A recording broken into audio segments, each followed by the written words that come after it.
Yo, what's going on, guys? Your boy Fnatic, and I'm back with another video. So yes, I did not quit YouTube. I've not uploaded in probably a week and a half. So I said the SEC week would be kind of the 2-week period, but I haven't uploaded for a week, probably a week and a half. Let me explain. I was on vacation. I just kind of wanted to take some time for myself, relax, enjoy myself, and I did. And I've come back re-energized and excited to get back into YouTube. So we're just going to continue SEC week. I'm going to be posting 2 schedule previews today, 2 schedule previews tomorrow, and then the Pac-12 week will start after that. So, but without further ado, the Missouri schedule is very, very interesting. I think they have the potential to start off 7-0. But then again, their end stretch is very, very difficult. I'm pretty sure they face Kentucky, Georgia, and Florida all in a 3-week stretch, which is going to be extremely difficult for Missouri. So I think they're going to start off the year very well, but at the end of the year they might collapse and this team may fall apart. So it's going to be very, very interesting to see how this schedule and this team unfolds.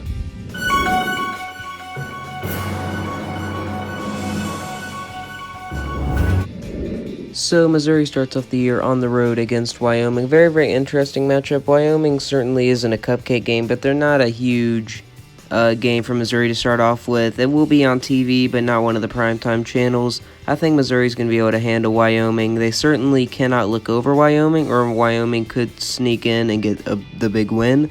But I think Missouri takes them how they should and gets the 45-20 win, as Missouri starts off with a nice win against Wyoming. But here's where Missouri could struggle if they decide to look ahead at West Virginia and not Wyoming. Wyoming could sneak ahead with the win, but I don't think that'll happen. I think they will prepare nicely and get the big win. So Missouri heads back home for the first time in the 2019 season to face West Virginia. Very, very interesting SEC Big 12 matchup.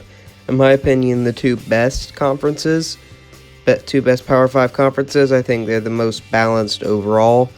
But this is going to be a close game, I think. I think both these teams are not going to be as good as they were last year. I think Missouri has a better backup plan than West Virginia does. I think their quarterback loss isn't as significant as West Virginia's is. Obviously, it's significant losing Drew Lock. You never want to lose a talent like that. But I think that they recover better than West Virginia and get the 31-25 win at home as they start off the year with 2 very convincing wins. So Missouri has their first kind of real cupcake game of the year against Southeastern Missouri, I believe is their name. Again, another really soft college. I don't know much about them. I'm obviously going to assume that Missouri is, of course, going to win this game 48-3. There's no way that a team like Southeastern Missouri can even hold a candle and can even compete for half a quarter with a team as advanced as Missouri. So Missouri starts off the season 3-0. Missouri opens up SEC play to face the South Carolina Gamecocks. I think this is the only game that I think they have a realistic shot to lose here in their first 7 games. So if they beat South Carolina, I think they start off 7-0.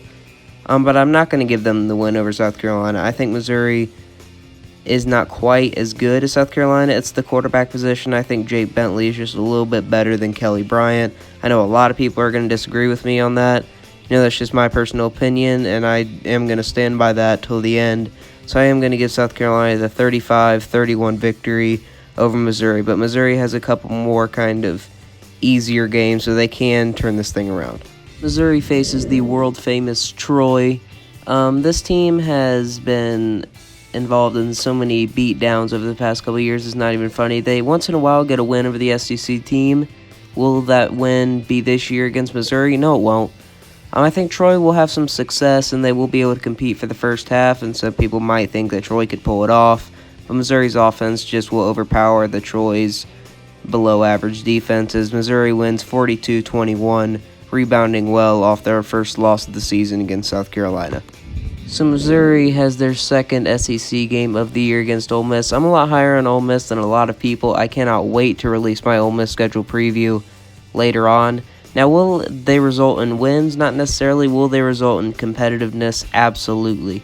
They will be competitive in almost every game they're in my opinion. But they will lose against Missouri 27-24 as Missouri goes one-on-one in conference play and finds a way to survive against Ole Miss. I think Missouri's just a more balanced, more SEC team, if that makes sense. Ole Miss doesn't have very much depth, if that makes sense, so Missouri's just more prepared for a close game like this. So Missouri finally heads back on the road to face Vanderbilt. I think these two teams are kind of similar in a way. They've had drop-offs in quarterbacks, but again, Missouri is just better than Vanderbilt. They recruit better, their facilities are better, their team is better. That's why I'm going to give them the 35-24 win over Vanderbilt. I think Vanderbilt will be a shell of its team last year, and Missouri won't be as good as they were last year as a team, but they still will be very competitive and decent this upcoming season. I think there's no doubt in my mind that they will defeat Vanderbilt, but here comes the meat of their schedule. So I think this is kind of the battle for who's the third best in the SEC East between Kentucky and Missouri, who will come in third. I think Kentucky's just a little bit better than Missouri. It comes down to coaching. I think Kentucky does have the better coach than Missouri. And I think Missouri will be distracted by the upcoming games against Georgia and Florida, in my opinion, two top 7 or 8 teams. So I think they're also going to be distracted by that, and they're not going to give Kentucky the respect they deserve. And it's on the road against Kentucky. And I think that does not work in Missouri's advantage in the slightest. Sorry, I'm rambling here. But in the end, Kentucky wins 17-14 as Missouri starts their downfall, in my opinion. So Missouri stays on the road in what, in my opinion, will be the toughest game of the year for them against the Georgia Bulldogs. Again, Missouri's just not as good as Georgia. Georgia has more to play for. They're more advanced than Missouri at this point. I think the offense of Missouri actually make this game quite entertaining, but Georgia does win 49-31. An extremely entertaining game. Missouri puts up a very, very good fight to show that they can be competitive against top 5 teams like the Georgia Bulldogs, and they go on the road, or actually they go back home to face the Florida Gators next. Missouri ends this rough 3-game stretch against the Florida Gators at home. I think Missouri has a decent shot of beating Florida here. Missouri has had Florida's number, especially over the past 2 years. It's been weird. Florida just hasn't brought their A game or even their C game against Missouri. Missouri has gotten the worst of Florida over the past couple years. In 2017, they really didn't have anything to play for, and they didn't really care. Florida last year was coming off a rough loss against Georgia, and I think Missouri has a decent shot to beat Florida this year, but then again, I think that Florida will come in and give not their A game, but their B game. I think that'll be just enough to defeat the Missouri Tigers 24-21, as Missouri has lost 3 straight in a row as their season starts to spiral down out of control. Missouri is at home against Tennessee. I'm a lot higher in Tennessee than a lot of other people. I'm really high on Tennessee because of their coaching staff. I think they have one of the best coaching staff in all of college football. I'm a huge believer in Jeremy Pruitt, and I think he has this program heading in the right direction. But as of right now, Missouri is the better team. Will they be the better team next year? I'm not so sure. But for this year, I think they're just good enough to get the 27-24 victory as they snap this bad streak, as they hopefully rise themselves back up from the ground and look to end off the year with exhilarating fashion. Missouri ends off the year on the road to face the worst team in the SEC, in my opinion, the Arkansas Razorbacks. I have clowned on Arkansas all off season. It brings me joy, what can I say? Arkansas fans might not like it, even though probably they do agree with it.